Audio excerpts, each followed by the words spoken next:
Part 13. The Use of Spies.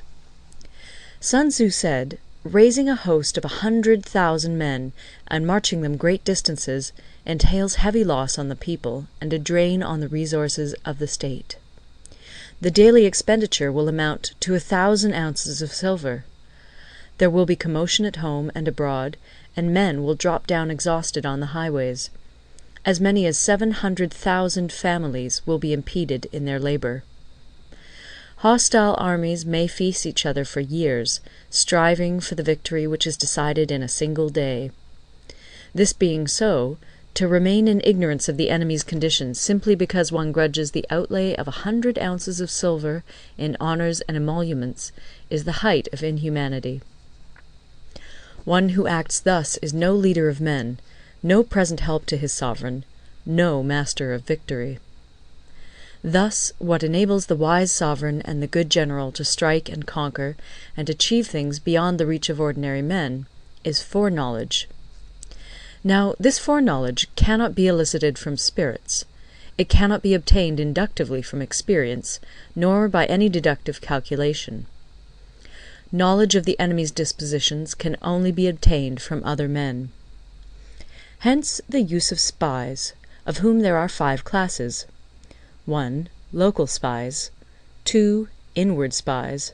3. Converted spies. 4. Doomed spies.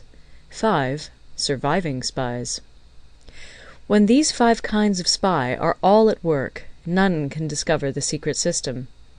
This is called divine manipulation of the threads. It is the sovereign's most precious faculty. Having local spies means employing the services of the inhabitants of a district.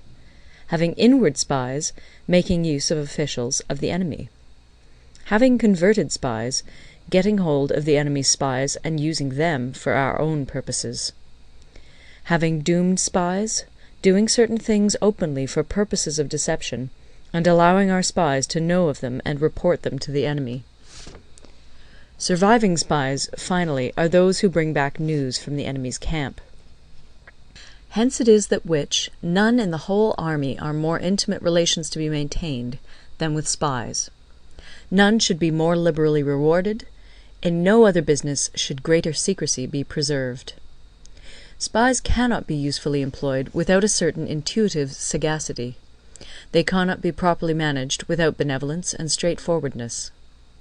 Without subtle ingenuity of mind, one cannot make certain of the truth of their reports. Be subtle, and use your spies for every kind of business. If a secret piece of news is divulged by a spy before the time is ripe, he must be put to death together with the man to whom the secret was told. Whether the object be to crush an army, to storm a city, or to assassinate an individual, it is always necessary to begin by finding out the names of the attendants, the aides-de-camp, and doorkeepers and sentries of the general in command. Our spies must be commissioned to ascertain these. The enemy's spies, who have come to spy on us, must be sought out, tempted with bribes, led away, and comfortably housed. Thus they will become converted spies and available for our service.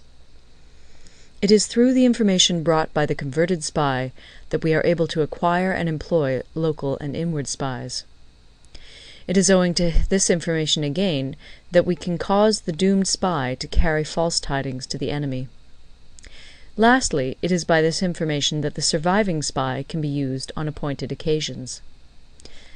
The end and aim of spying in all its 5 varieties is knowledge of the enemy, and this knowledge can only be derived in the first instance from the converted spy. Hence it is essential that the converted spy be treated with the utmost liberality. Of old, the rise of the Yin dynasty was due to Yi Qi, who had served under the Xia. Likewise, the rise of the Chu dynasty was due to Lu Ya, who had served under the Yin. Hence it is only the enlightened ruler and the wise general who will use the highest intelligence of the army for purposes of spying, and thereby they achieve great results. Spies are a most important element in water, because on them depends an army's ability to move. End of the Art of War.